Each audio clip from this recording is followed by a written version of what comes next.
आज तक रेडियो पर आप 3 ताल सुन रहे हैं ताऊ बाबा और सरदार के साथ बिजार खबर की बारी जो आई है अमेरिका से। प्रोफेसर साहब हैं जोसेफ मुलिन्स, उनके साथ एक वाकया हुआ जो उन्होंने ट्विटर पर शेयर किया बाद में। हुआ ये कि जब वो अपनी क्लास लेने पहुंचे तो देखा कि क्लास में कोई मौजूद नहीं, मतलब 40 स्टूडेंट्स का बैच था लेकिन एक भी स्टूडेंट नहीं है। तो वो बहुत दुखी हुए कि यार आजकल के बच्चे देखिए मास बंक कर लिया। फिर उन्होंने सारे स्टूडेंट्स को एक ईमेल किया कि कारण बताओ कि क्यों नहीं हो, और अगर चंद मिनटों में यहाँ क्लास में वापस नहीं आए तो फिर देख लेना जो मैं करूँगा। ईमेल में ही उनको जवाब मिला कि सर जी हम तो क्लास में ही हैं, लगता है आप गलत कमरे में घुस गए। ये थ्री इडियट्स वाला नहीं है कि ये बाबूजी तो इसमें है, इस लोटे में। तब प्रोफेसर साहब को समझ में आया, फिर उन्हें ध्यान आया कि शायद ऐसा इसलिए हुआ होगा क्योंकि वो दोस्तों के साथ गेम खेलने के लिए सुबह 4 बजे उठ गए थे और उनकी नींद नहीं पूरी हो पाई थी। ऐसा वैसे होता है। हम्म, उनके साथ जो हुआ था उसका कारण था कि उस जगह पे सरकारी जैसी चीजें होती हैं या बड़ी चीजें होती हैं, वहाँ हर कमरे एक एक तरह जैसे के होते हैं। हैं, हाँ। बिल्कुल। ब्लैक बोर्ड एक ही तरफ है, सब कुछ एक जैसा है। वो एक्चुअली एक फ्लोर ऊपर थे, हम्म, है ना।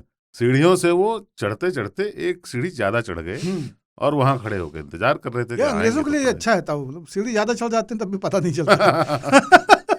हम लोग तो दूसरे फ्लोर का कहते हैं, तीसरा क्यों नहीं है? हम तो पहले में ही इंतजार करते, दूसरे दूसरे वाले को बोलने के लिए नीचे आ जाओ, तुम लोग जवान हो। अंग्रेजों का ठीक है। लेकिन जब ये मास्टर साहब कह रहे हैं हम्म। कि हो सकता है मैं 4 बजे तक खेलता रहा, इस इस वजह से हम्म, मेरे को 4 बजे उठा खेलने के हाँ लिए। खेलने के लिए 4 उठा। बजे क्या खेलने के लिए उठे होंगे? उठते हैं ना 4 बजे, उठेंगे तब ना 5 बजे खेलने पहुंचेंगे। हम्म, तुम भी तो क्रिकेट खेलने जाते हो हम्म, नितिन पलाकू के साथ। नहीं मैं जाता था, खैर हाँ, हाँ। तो उसके लिए 4-5 बजे जगते थे ना, तब हम्म, 6 बजे मैदान पहुंचेंगे। हम्म, भाई संडास जाने का, पानी पीने का, नहीं नहीं कपड़ा ठीक, बदलने का, समझ है गए। ना, बैट संभालने का, कुछ चखना मखना रखने का, तब हम्म, जाने का। हम्म, पहुंचने में भी टाइम लगेगा। हम्म, और 3 लौंडे तो पहुंचे नहीं, उनको फोन करके उनका स्टेटस भी लेना है। हम्म, हाँ। तब 6 बजे मैच शुरू होगा। तो इनको लग रहा है कि जब 4 बजे खेलने के लिए उठे इसलिए ये देरी हो गई। हम्म, तो इनको ये क्यों नहीं लग रहा है कि इसी तरह की चीजें बच्चे भी तो कर सकते हैं। हम्म, अब कोई बच्चा 4 बजे उठ के खेलने गया होता तो वो भी दिग्भ्रमित हो सकता था। हम्म, नहीं, उनको उन्होंने मेल लिख दिया हम्म, कि कहाँ गायब हो तुम सब। प्रिविलेज, शिक्षकों का प्रिविलेज कि तुम ही गलत हो सकते हो, हम तो नहीं हो सकते। हम्म, अपन चेक नहीं करेंगे हम्म।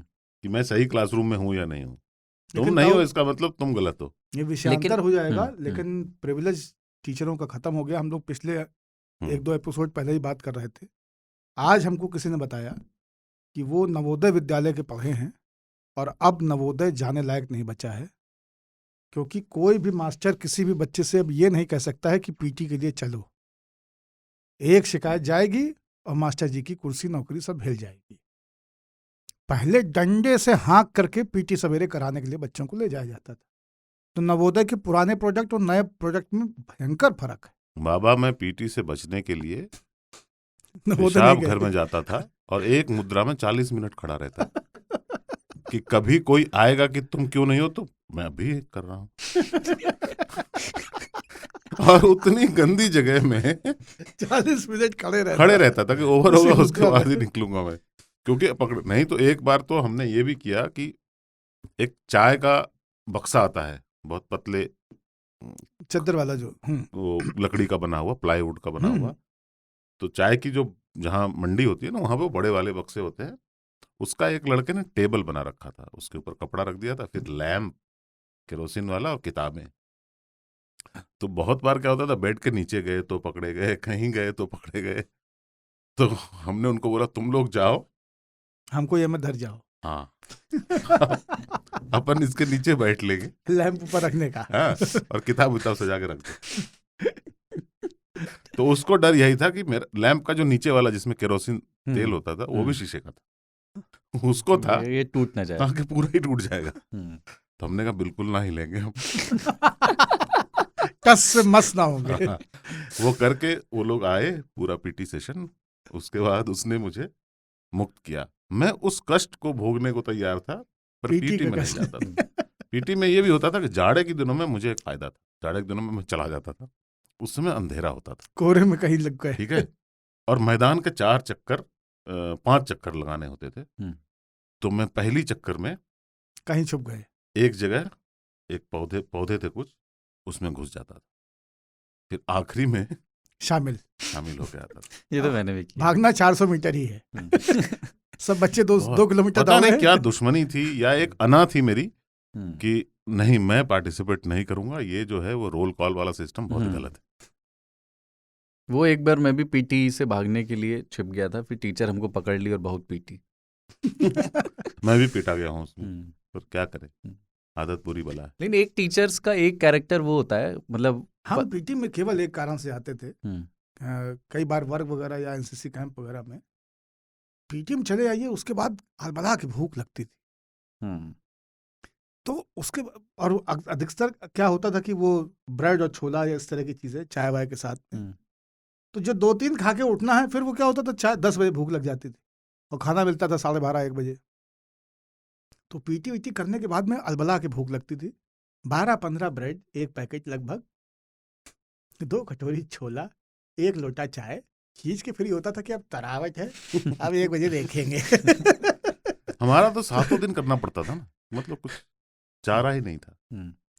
पीटी टीचर्स में तो बहुत अलग से भी बढ़िया बात हो सकती है, क्योंकि उनकी अंग्रेजी आमतौर पे खराब होती थी, हम्म, पर वो फिर भी उसका Physical इस्तेमाल बहुत education पढ़ करते के थे। आए हैं। हमारे पीटी टीचर अंग्रेजी भी पढ़ाते थे। अच्छा। हाँ, और उन्हीं के बेटे का बर्थडे मेरा बर्थडे बन गया था। तो एक योगदान तो है उनका। वो आपका जन्मतिथि भाई डलवाए थे। वही मतलब डलवाए खुद ही डाले। वो एक महिला टीचर हमारे समय में हुआ करती थी, स्कूल और कॉलेज दोनों में हुआ करती थी, हर स्कूल में, बल्कि अपने दोस्तों से भी पूछता था होती थी। वो ऑलमोस्ट हर दिन एक प्लेन साड़ी पहनती थी और स्लीवलेस वाले ब्लाउज पहनती थी, चश्मा भी होता था मोस्टली उनके, और जैसे किसी क्लास के बाहर से शोर की आवाज़ आ रही है तो वो आएंगी गुजरते हुए और वो कुछ कहेंगी नहीं, जो दरवाज़ा है वहाँ पे, गेट, वहाँ पे ऐसे कंधे टिकाकर खड़ी हो जाएंगी और क्लास को ऐसे घूरती रहेंगी एकदम सीरियस फेस बना करके। अच्छा। और उसके बाद क्या होता था कि लोग धीरे धीरे देखते थे कि मैडम आई हैं और एक दूसरे को कोनी मारते थे कि मैडम खड़ी हैं, तो एक वेव के साथ, एक कर्व के साथ क्लास शांत होती थी। स्पेनिश, हाँ, क्या मतलब वो बोलते हैं उसको, मैक्सिकन वेव। हाँ, हैं? हाँ, एक स्मूथ ट्रांजिशन होता हाँ। था कि शोर था, फिर वो ग्राफ नीचे आता था साउंड का। और कोहनियाँ धीरे धीरे, हाँ, एक धीरे, के बाद दूसरे हाँ, में, दूसरे के बाद तीसरे में। हाँ, और मैडम ऐसे देखती रहती थी और फिर वो उसके बाद जो पीटी में ये वाला होता है हाँ, ना, वेव क्रिएशन वाला।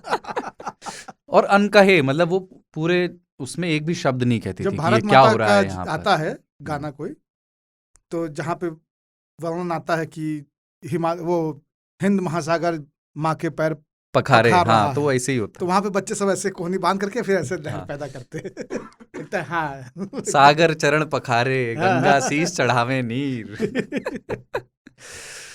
वैसे आपने कभी यहाँ इमेजिन किया है कि ऑफिस में आप कभी आए और कोई नहीं मिले? मतलब मैं आपको इसलिए बता रहा हूँ कि रिसेंटली हमारे यहाँ इवैक्यूएशन ड्रिल हुई थी, हम लोग मॉक ड्रिल करते हैं ना कभी कभी, कि फायर ड्रिल हो गई या हम earthquake ताऊ हुई। जब आते थे कोविड में, हम्म, कोई नहीं होता था फ्लोर पे, हाँ, हम आ जाते थे, कुछ देर बाद फिर ताऊ आते थे, होता चलो कोई है। नहीं तो वो अर्थक्वेक डील थी, तय समय पे होनी थी, उसके लिए मेल आया हुआ था कि 4:30 बजे होगी।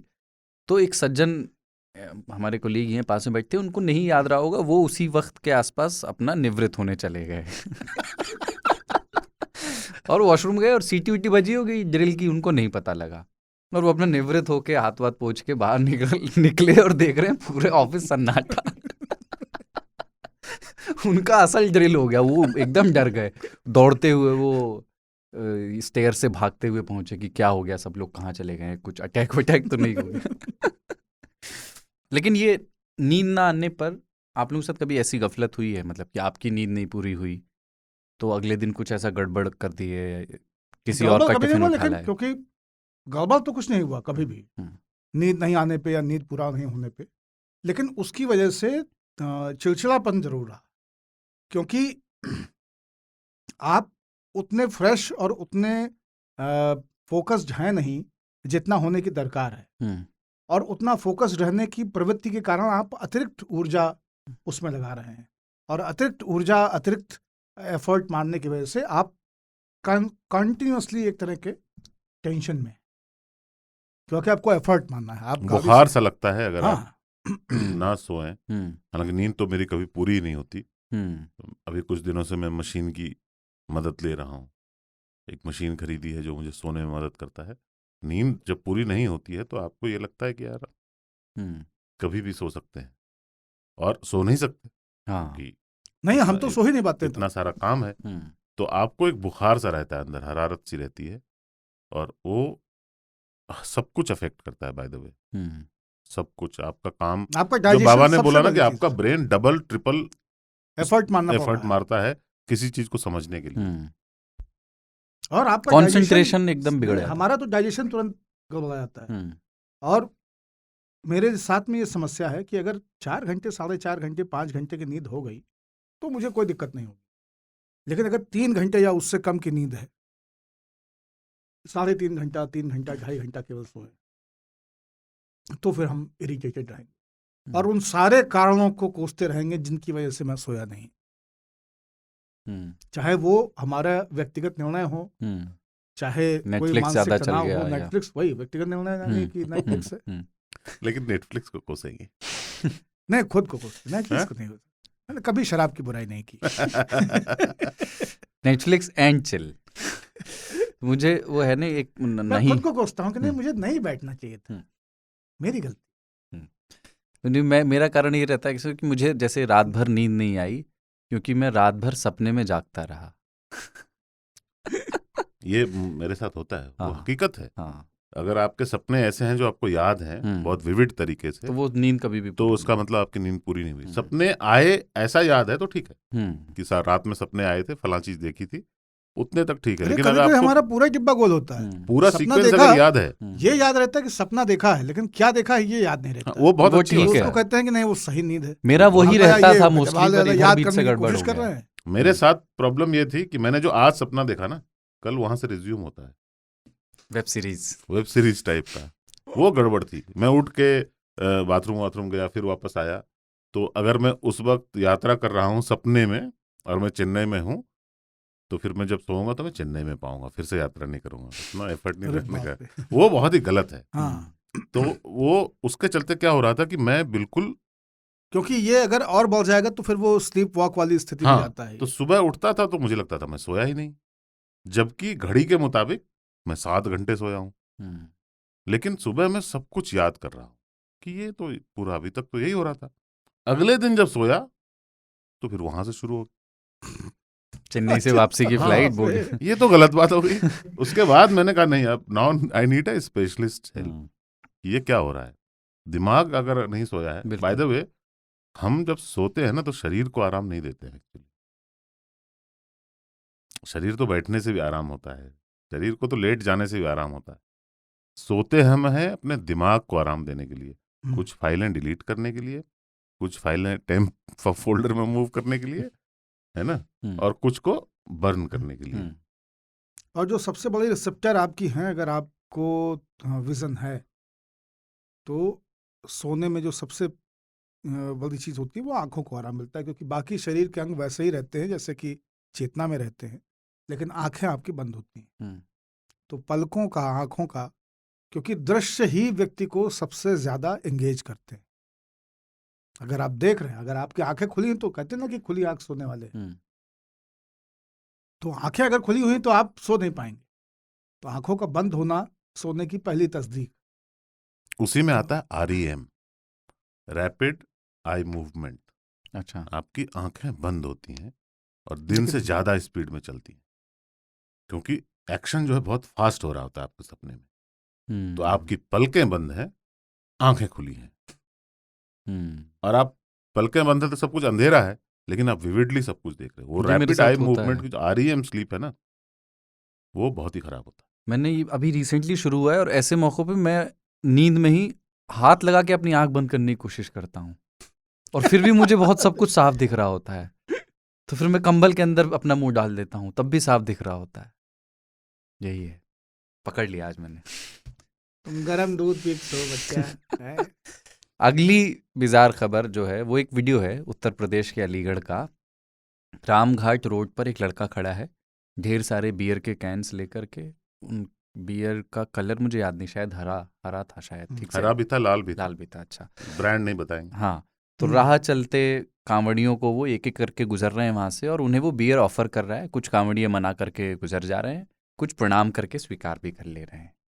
अपडेट ये है कि लड़के को बाद में पुलिस ने हिरासत में ले लिया, और एक्साइज विभाग ने दुकानदार पर भी कार्रवाई की है। ऐसी खबरें हैं कि इतनी मात्रा में बियर एक साथ क्यों बेच दी गई। ये वीडियो देखा आपने वैसे वो?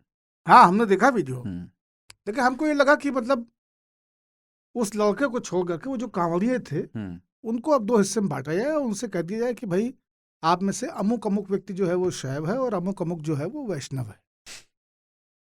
क्योंकि शिव ने तो गरल भी स्वीकार किया, हम्म, तुम बियरो नहीं स्वीकार कर पा रहे हो तो काहे बात के शिव भक्त हो। नहीं पीते, कोई दे रहा है स्वीकार, ग्रहण करने के लिए। ऐसा नहीं कि कोई अच्छा देगा तभी लेंगे विष्णु की तरह, नहीं नहीं, no onion no garlic, just desi ghee and dal and nice bhujia, ना धनिया के पाउडर में बनाया हुआ कलौंजी, दाल 1 कटोरी, राइस, उसके ऊपर 1 चम्मच गरम घी, 2 पत्ते फुलके घी लगा के सेके हुए। तो वो वैष्णव थाली वाला मामला है। उसमें उनको कोई छयट नहीं चाहिए, है ना, कुछ उत्तेजना नहीं चाहिए, कुछ और नहीं चाहिए।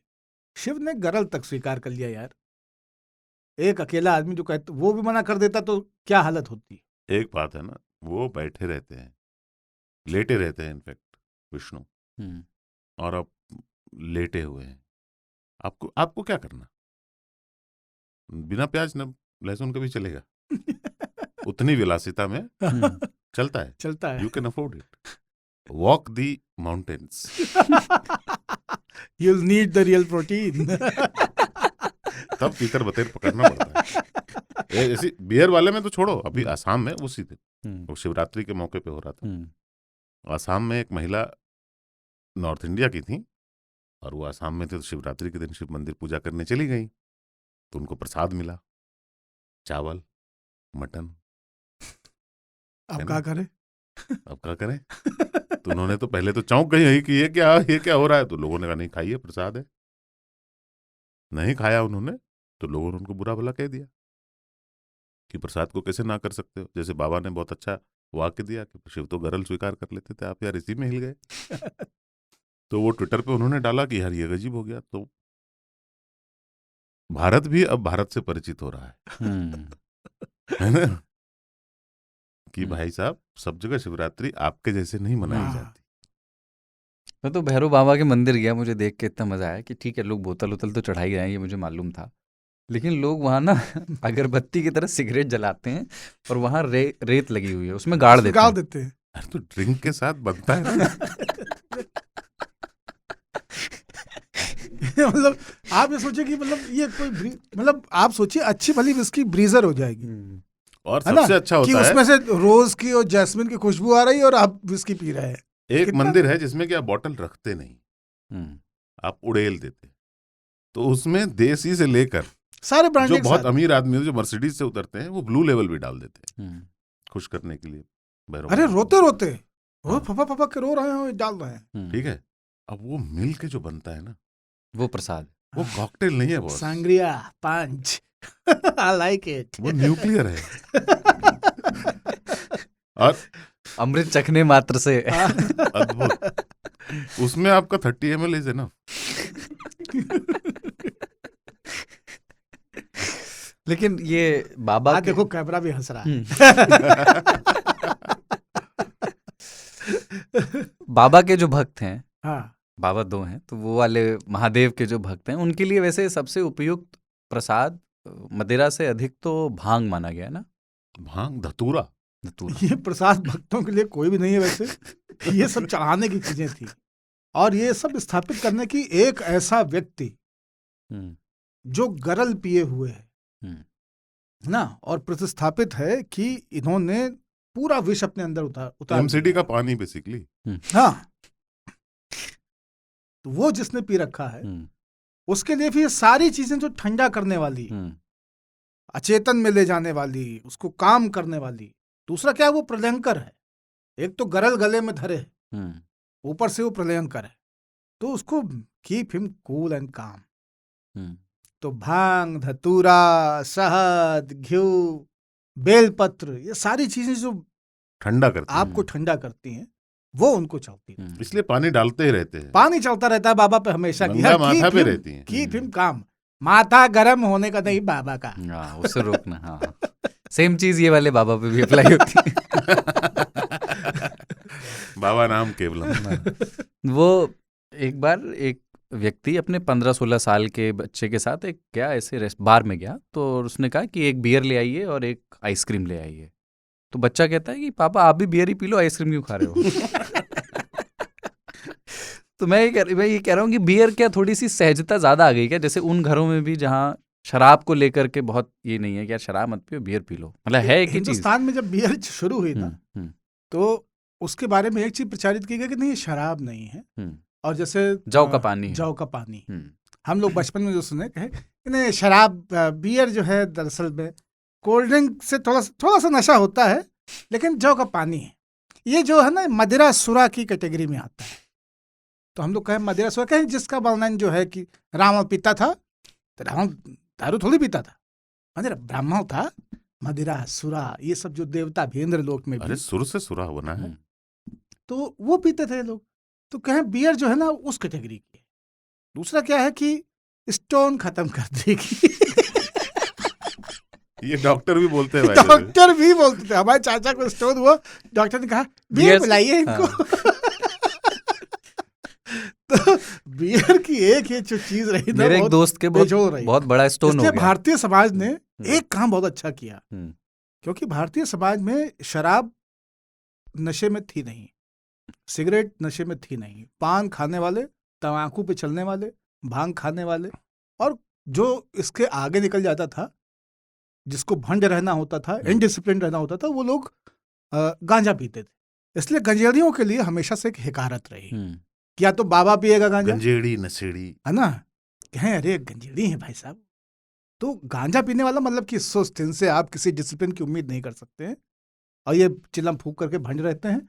और वो इसलिए भी हिकारत रहती थी ताकि लोग उससे बचें, नहीं तो तुम बाबागिरी में लग जाओगे तो बाबा ही बन जाओगे। कई बार ऐसा होता था कि लोग गांव में गांजा पीने की आदत पड़ती थी, आखिर में पता चला 5 साल बाद वही लड़का चोला वोला पहने हुए भगवा एकदम कहने हम तो बाबा हैं। 2 ठे वो नकली वाला कांच वाला स्फटिक, 1 ठे रुद्राक्ष गले में डालिस, और टेरी काट का 5 मीटर कपड़ा लिया, 2.5 मीटर नीचे लपेटा, 2.5 मीटर ऊपर अक्षरा की तरह डाल दिया। परियामा टेरिकॉट हैंडलूम हाउस से मिल जाता था, 14 रुपया, 34 रुपया, 24 रुपया मीटर के हिसाब से, 150 रुपये में आप बाबा बन गए। सीधा लगत रहा था। तो कई लोगों के साथ हमने देखा कि बचपन में उनको गांजा और इन सब तरह की चीजों की आदत पड़ी, और फिर उनको लगा कि यहाँ से घर वापस जाऊंगा तो छोड़ना पड़ेगा, तो बाबा बन जाता हूँ। तो वो पुलिस भी नहीं पकड़ती उनको, पुलिस भी नहीं पकड़ती, वो लीगल हो जाता है। तो इस तरह के मामले कॉस्ट्यूम से जो हाँ, तो कॉस्ट्यूम जो है वो प्रोटेक्ट हो जाता था कि नहीं, I already have orange, don't give me any more orange dress, not to the jail. सत्य घटना कि मेरे एक दोस्त को सच में एक बड़ा स्टोन हुआ, और वो मैं उसको लेके गया एक डॉक्टर साहब, मैंने कहा बड़े अच्छे डॉक्टर यहाँ बैठते हैं, वो डॉक्टर साहब थोड़े सख्त हैं, मतलब थोड़ा बात भी वो सख्ती से करते हैं कि लाओ यार पर्चा क्या है तुम्हारा, इस टाइप से वो बात करते हैं। तो बैठा वो देख तो रहा ही था कि डॉक्टर साहब ऐसे बात करते हैं, थोड़ा घबराया हुआ भी था, स्टोन उसका बड़ा था। तो उसको देखा, बताया इतना बड़ा स्टोन है, अल्ट्रासाउंड दिखाया, बोले इसमें ऐसा करेंगे कि शॉक थेरेपी देंगे, तुम्हारे पेशाब के रास्ते से एक नली डालेंगे, और कुछ चीरना फाड़ना नहीं पड़ेगा, डालेंगे, और हो सकता है उसकी भी ज़रूरत ना पड़े, वो जो देते हैं बेहोश करने के लिए, और एनेस्थीसिया की, और वहीं से शॉक थेरेपी दे के निकाल देंगे। अब ये घबरा गया इसकी डालेंगे नहीं, तो ये डरा हुआ भी था। डॉक्टर साहब थोड़ा जोर से बोलते हैं, तो कहता है डॉक्टर साहब 1-2 बियर से ट्राई कर लूं पहले। ये सच में हुआ है। तो गांजे के साथ हिकारत रही, और ये बाकी के नशे इसी तरह के रहे। शराब ने धीरे धीरे अपनी जगह बनानी शुरू की। बाकी जो शराब पीने वाले लोग थे वो अलग तरीके से आइडेंटिफाई होते थे। सभ्य अगले उच्च जाति और उच्च वर्ग के लोगों के बीच में शराब बहुत चोरी छुपे चलने वाली चीज थी। कोई अपनी शादी में शराब पीता नहीं था, न पिलाता था। एक अलग कमरा होता था जहां पे शराब की बोतलें होती थी। हाँ। तो जागीरदारों के यहाँ भी एक अलग कमरे में व्यवस्था की जाती थी जहां पे शराब, यहाँ तक कि नॉनवेज भी कभी प्रचलित नहीं रहा। आज भी बहुत सारी हिंदू शादियों में, चाहे वो ठाकुर परिवारों की हो, नॉनवेज नहीं बनता है, शाकाहारी खाना ही बनता है। शराब में अपने लिए एक गुंजाइश पैदा करने के लिए बियर को लेकर के एक पूरा का पूरा रहता चला। और मेरा पूरा यकीन है कि बियर की कंपनियों का भी इसमें बड़ा योगदान रहा होगा कि कैसे इसको non alcohol and remedy for stone करके प्रचारित किया जाए और इसको पहुंचाया जाए। इसमें लॉजिस्टिक्स एक बहुत बड़ी चीज होती है। इस शिवरात्रि वाले मामले में, शादियों वाले मामले में भी आप बॉटल तो नहीं दे दोगे ना, जब बांट रहे हो बिल्कुल। तो बॉटल तो नहीं दे दोगे।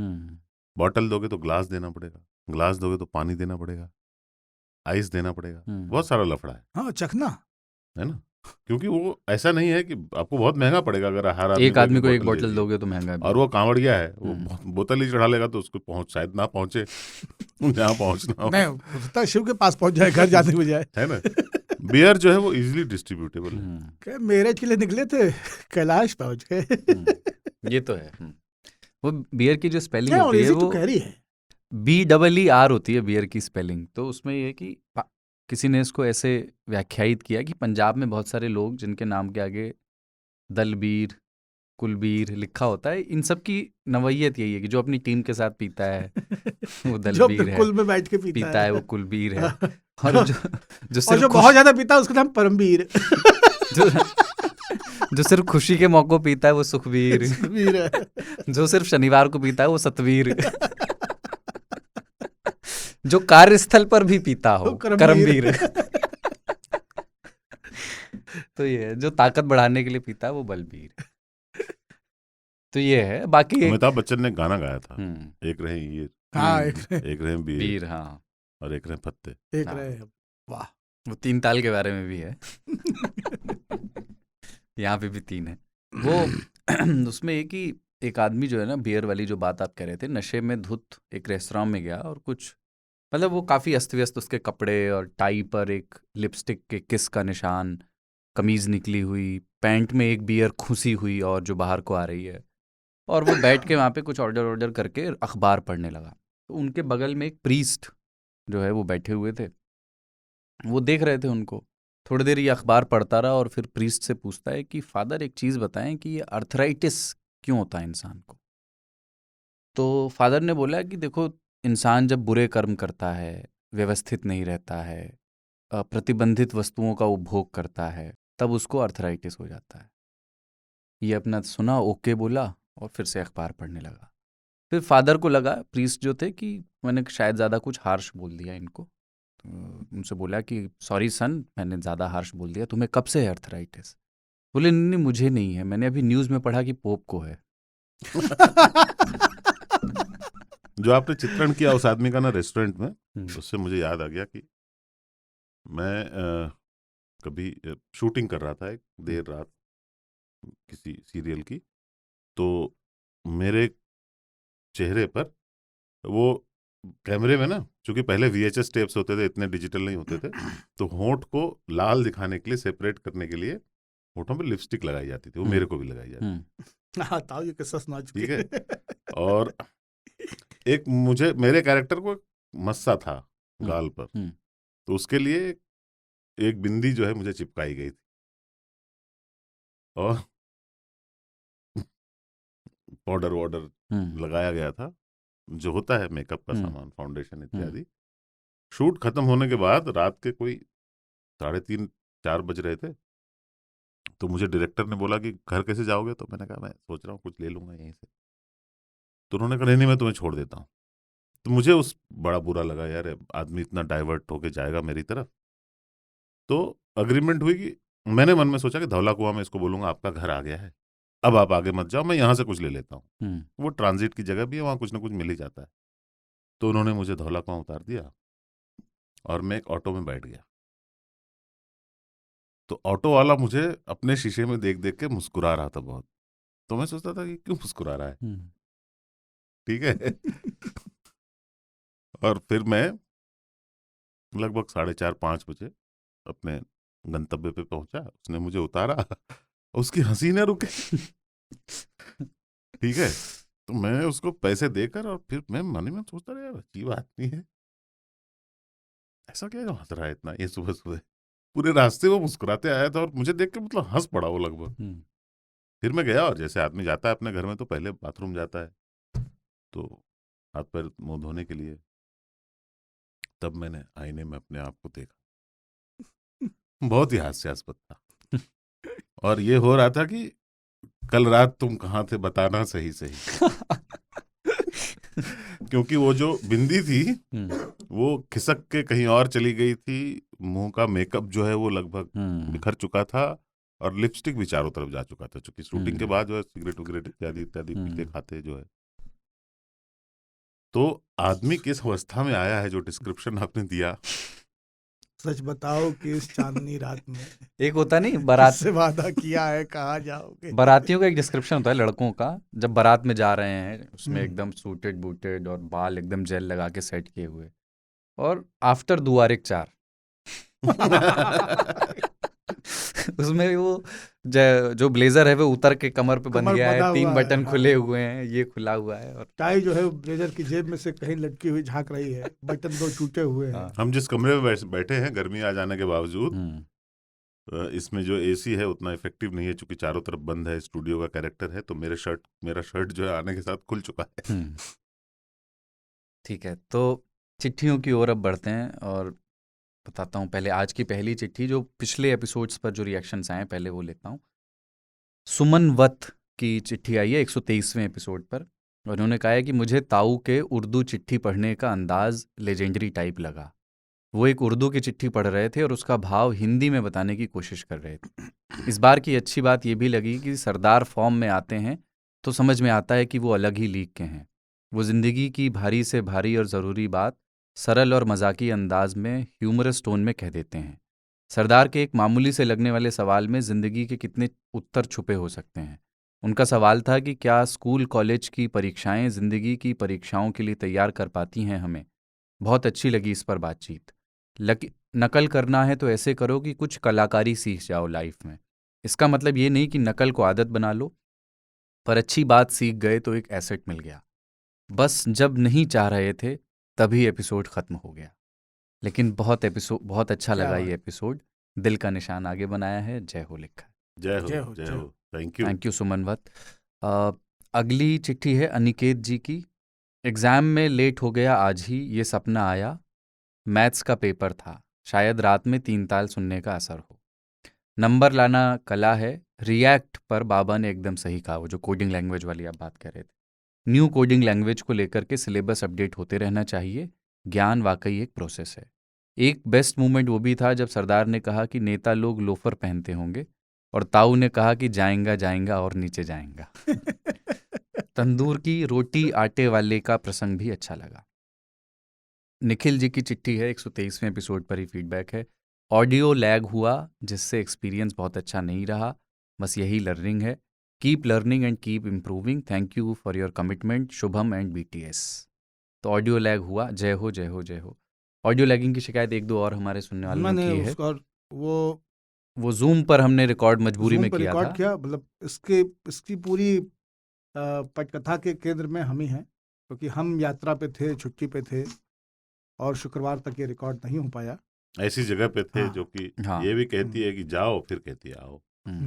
वो नहीं उसको, लेकिन वो एक्सेप्शन था, ऐसा दोबारा नहीं हो, जल्दी ना हो। अपने पास विकल्प 2 थे। एक तो ये था कि बिना बाबा के 3 ताल रिकॉर्ड कर लिया जाए, और एक है कि बाबा का इंतजार किया जाए। तो कुलदीप को लगा कि नहीं, बाबा को तो झेलना ही पड़ेगा तुम लोगों को, चाहे जो हो जाए। ना इतने ठंडे ठंडे नहीं तो मतलब सुनने वालों के लिए ये कि आप सोचिए कि अगर आप अच्छी क्वालिटी में बिना लैग वाला चाहते थे तो मैं और ताऊ ही सिर्फ उसमें होते, बाबा नहीं होते। अब बाबा के साथ वाला है तो इसलिए आपको हाँ, और ये दोनों लोग पक्का जो है ना 2 घंटा तक चलाते थे। क्योंकि जैसा कि आरोप लगता रहा है 60-70% तो हम ही भरते हैं। अगली चिट्ठी है, ये PDF फिर में नुसरत का कोरस नहीं होता। PDF में आई है, प्रणव प्रताप सिंह की, अहमदाबाद से। वाह। प्रिय ताऊ बाबा और सरदार, जय हो। मैं रोटी तवे वाली और चाय तंदूरी प्रेफर करूंगा अगर ऑप्शन मिले तो। लेकिन अगर भोजन व्यवस्था बाबा की तरफ से हो तो कोई ऑप्शन की आवश्यकता नहीं। मैं हमेशा कहता हूं कि अगर सब कुछ हमारे जैसा ही करना था तो अलग मुल्क की क्या ज़रूरत थी। लेकिन इस बार मकसद समझ आ गया। कालांतर में जिन्ना को पता था कि एक दिन 3 ताल जैसा कार्यक्रम शुरू होगा, और मेरे जैसे लोग जो पड़ोसी मुल्क की खिल्ली उस देश में रहने वाले अपने मित्रों के साथ उड़ाते हैं, उन्हें इस अलग मुल्क की इम्पोर्टेंस पता चलेगी। धन्यवाद सरहद पार रहने वाले भाई। पिछले एपिसोड में लिखी गई आपकी चिट्ठी के बाद मुझे लगा कि सही हुआ जो अलग मुल्क बना। वो अलग मुल्क ना होता तो इस मुल्क से आपकी चिट्ठी भी हिंदी में आती और हमको पता ही नहीं लगता कि हमारे पास अपने खुद के पर्सनल ताऊ हैं जो उर्दू लिखा पढ़ें, तो इंटरनेट पर पड़ोसी मुल्क वाले वस्तुल्ला खान को न खोजना पड़े। खैर अब अच्छा, मुर्शिद बाबू को हाँ। भी याद किया गया, क्या खैर बात। अब 3 ताल के माध्यम से जब हमको पता लग ही गया है तो ताऊ से निवेदन है कि वो उर्दू भाषा का ही प्रयोग करें और करते रहें। इसके लिए जिन्ना को शुक्रिया और ताऊ के लिए वाह।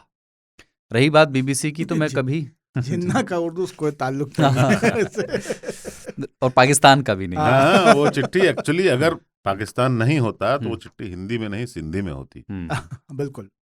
रही बात बीबीसी की, तो मैं कभी टीवी पत्रकारिता का समर्थक नहीं रहा। वो मुझे मुर्गे की लड़ाई के पहले उद्घोषणा करने वाले टाइप्स लगते हैं, खासकर हिंदी टीवी वाले। मेरे लिए खबरों का स्रोत हमेशा रेडियो और अखबार ही रहे हैं। उनमें से बीबीसी रेडियो सबसे प्रिय रहा है और वर्तमान में मेरे पास डिजिटल के 2-3 अखबारों का सब्सक्रिप्शन है। डिजिटल अखबार पढ़ने में थोड़ा अनकंफर्टेबल होता है हार्ड कॉपी के अखबार की अपेक्षा, लेकिन अब आदत में आ गया है।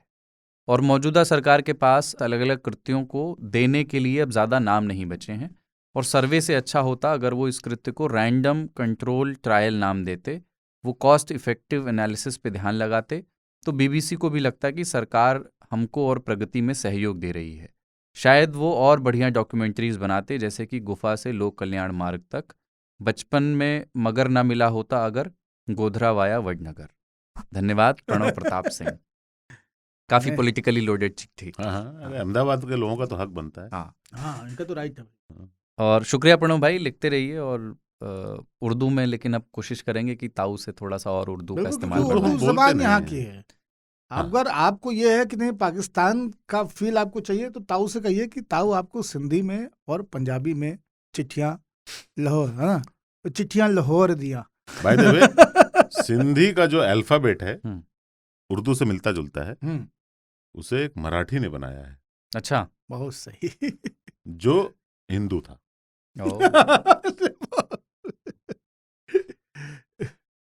अगली चिट्ठी है और जिन्होंने बहुत दिनों के बाद हमें लिखी है, अर्पणा की, गांव शिवा, जिला डोडा, जम्मू कश्मीर। ताऊ बाबा सरदार को नमस्ते। उम्मीद है आप सब ठीक होंगे। काफ़ी लंबे अंतराल बाद खत लिख रही हूँ। इस दौरान गांव में बहुत कुछ घटा, खासतौर पर गांव में लगातार मौतें हुई। काफ़ी वक्त तक सोचती रही कि ये सब अनुभव चिट्ठी में लिखने चाहिए या नहीं, और आज आखिरकार लिख रही हूँ।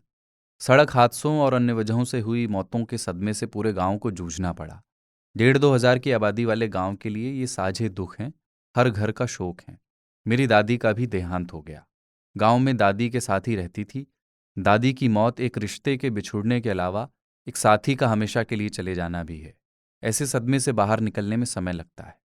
खैर, गांव में अपनों को खोने वाले सभी परिवार धीरे धीरे दुख से उबर रहे हैं। इन दुखों में कई सारी कहानियां हैं और कई रवायतें भी, मौत से जुड़ी रवायतें। हमारे यहाँ ब्राह्मण भोज किसी भी स्तर पर नहीं होता, लेकिन किसी भी आगंतुक को भूखे पेट नहीं जाने दिया जाता और घर वाले उनके लिए भोजन का इंतजाम नहीं करते, गांव के लोग करते हैं। मृत्यु के बाद 9 दिन गांव वाले अपनी अपनी तय बारी के अनुसार घर आकर दिन भर का भोजन तैयार करते हैं। शोकाकुल परिवार दिन में सिर्फ एक वक्त भोजन करते हैं, जिसका इंतजाम भी बारी वाले ही करते हैं। 10वीं के दिन नाते और रिश्तेदार मिलकर भोज की व्यवस्था करते हैं। नाते यानी बेटी के ससुराल वाले और रिश्तेदार यानी बेटे के ससुराल वाले। 13वीं के दिन परिवार की तरफ से सबको भोजन कराया जाता है। भोजन का खास तौर पर जिक्र इसलिए किया क्योंकि अपने पहाड़ों की ये परंपराएं मुझे अलग लगती हैं। हमारे पड़ोस के ही डुग्गर प्रदेश, जम्मू और आसपास के इलाके में मौत वाले घर में 10 दिन तक कुछ भी खाया पिया नहीं जाता। पहाड़ों में ये परंपरा शायद इसलिए बनी होगी क्योंकि लोग बहुत दूर से पैदल चलकर आते थे, तो भूखे पेट कैसे रहते। लेकिन 10 दिन तक शोकाकुल परिवार ये इंतजाम नहीं कर सकता। फिर हमारे इलाके में अनाज की भी कमी रहती थी। दादी के किस्सों और कई लोक कथाओं से पता चलता है कि यहाँ अनाज की बहुत कमी रही।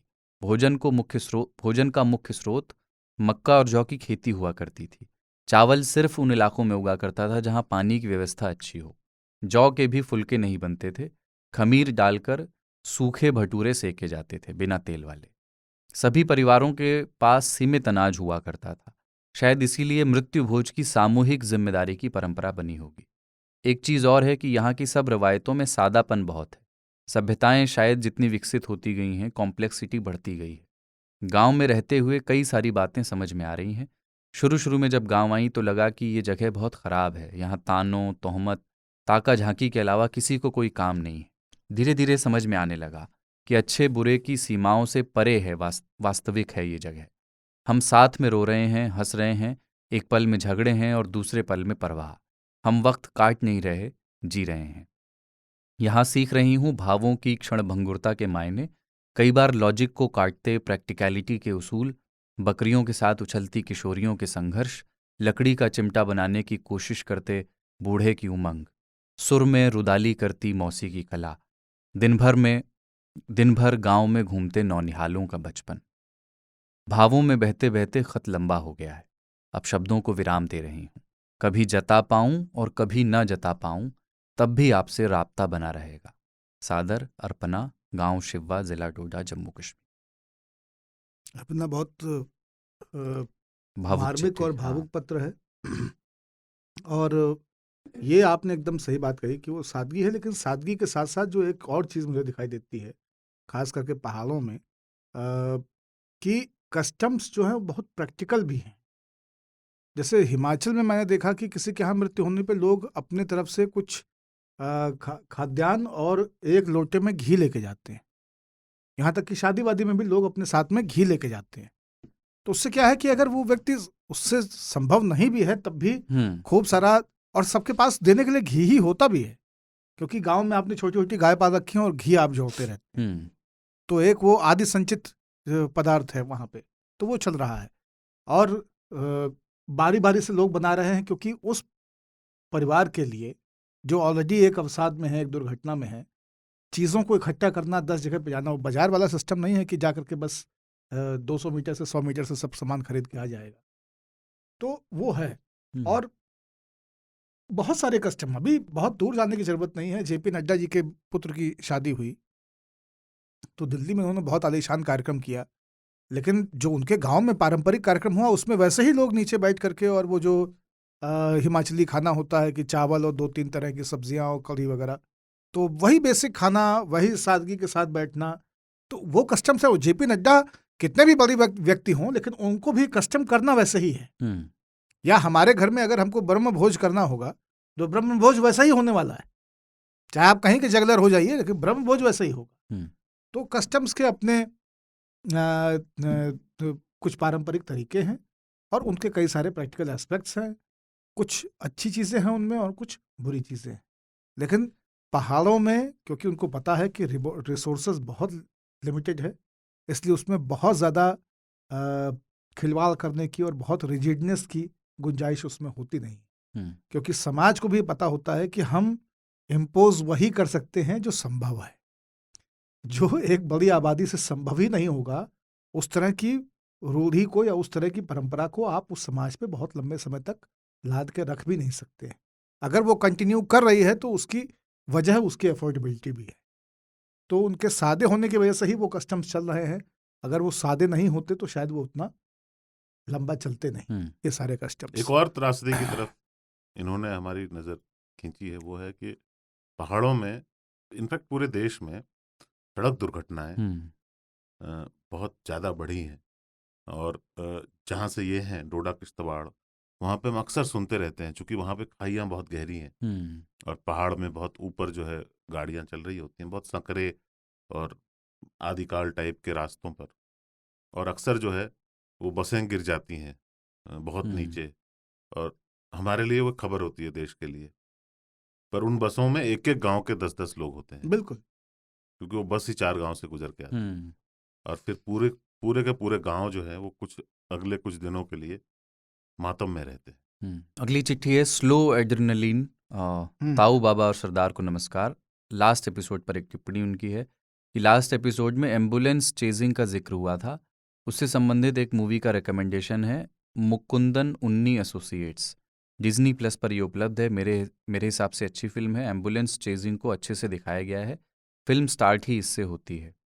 All characters are grey but this character is only black. ये उन्होंने शायद उस फिल्म से कोट लिखा है। मलयालम फिल्म है, हिंदी डबिंग उपलब्ध है। ज़्यादा नहीं बताऊंगा।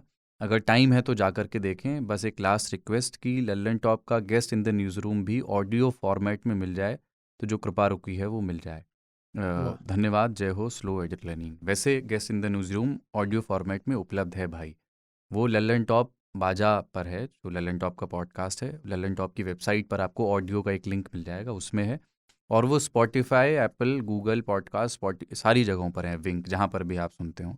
ये हो सकता है कि जब वो यूट्यूब पर अपलोड होता हो और जब ऑडियो में आता हो, उसमें थोड़ा समय का गैप हो सकता है, लेकिन उपलब्ध है। तो अगर आप कुछ चलते फिरते सुनना चाहते हैं तो अभी भी सुन सकते हैं। और आखिरी चिट्ठी आज की, और वो एक अंतर्देशीय चिट्ठी है। वाह। ये देखे हुए ज़माना हो गया। तो और बहुत इसको इन्होंने, अंतर्देशीय चिट्ठी है लेकिन इसके अंदर इन्होंने एक कागज़ लगाकर उसको चिपका कर फिर उस पर लिखा है, ताकि मजबूती भी बनी रहे। और ये मैं पढ़ रहा हूँ। ये जिलेदार राम ने लिखी है, जो एक सूडोनेम है। प्रिय श्रीमान कमलेश ताऊ, कुलदीप सरदार और पाणिनी बाबा, जय हो जय हो जय हो। अत्र कुशलम तत्रास्तु। वाह। पाणिनी बाबा को इस महीने यौम पैदाइश मुबारक हो। ये पत्र सिर्फ और सिर्फ सौंदर्य विषयक एस्थेटिक्स बनाने के लिए अंतर्देशीय पत्र पर लिखा जा रहा है। आपसे मुझे विभिन्न विषयों पर सोचने के लिए प्रेरणा मिली है। जब आपने पैर छूने के लालायित रिश्तेदारों की बात की तो मुझे इलाहाबाद यूनिवर्सिटी में या अपने यूपी कॉलेज वाराणसी में भैया प्रणाम संस्कृति की याद आ गई। इस कल्चर ने न सिर्फ छात्र राजनीति को कमज़ोर किया, वरन उनकी जायज़ मांगों को भी अनसुना किया गया विश्वविद्यालयों द्वारा। आपसे एक बार छात्र राजनीति पर चर्चा करने के लिए निवेदन है और आपके अनुभवों को सुनने की इच्छा है। मैंने 3 ताल के सभी एपिसोड सुन लिए हैं। ये एक सिर्फ पॉडकास्ट नहीं है, ये अनुभव है। जैसे आप पहाड़ चढ़कर जब सामने बर्फ से लदे पहाड़ को देखते हैं तो कुछ कहते नहीं हैं, सिर्फ महसूस करते हैं। उसी तरह ये पॉडकास्ट है। वाह। लेकिन अगर हम अपने अनुभव लिखेंगे नहीं तो आप तक प्रतिक्रिया कैसे पहुंचेगी? इसलिए हमारा भी फर्ज है कि हम आपको अपने अनुभवों से अवगत कराएं। मैं आपके बिंबों से हमेशा सहमत होता हूं, खासकर जब आप ग्रामीण परिवेश का बिंब खींचते हैं। अब तक असहमत होने के अवसर बहुत ही कम आए हैं और अभी भी ये पत्र लिखते हुए याद नहीं आ रहे, लेकिन अगले पत्र में असहमतियों से भी अवगत कराने की कोशिश करेंगे। आपका जिलेदार राम। जय हो जय हो जय हो। जय हो। भाई साहब, मैं अंतर्देश। सोच रहा था कुछ असहमतियां आएंगी हम्म, तो जरूर जो है अगली चिट्ठी में हम्म। आप अपनी हाँ, और असहमतियां सहमतियों को तो भेजें। एकदम रोकना नहीं है, उनको तत्काल रख देना है। इसकी इन्होंने जो लोकेशन कहा- बस बता देता हूँ, मुंबई से आई है ये चिट्ठी। अच्छा, मुहर से वाह, पता वाह। लगा है। हाँ। तो ये है, मुझे भी दिखाओ। लीजिए।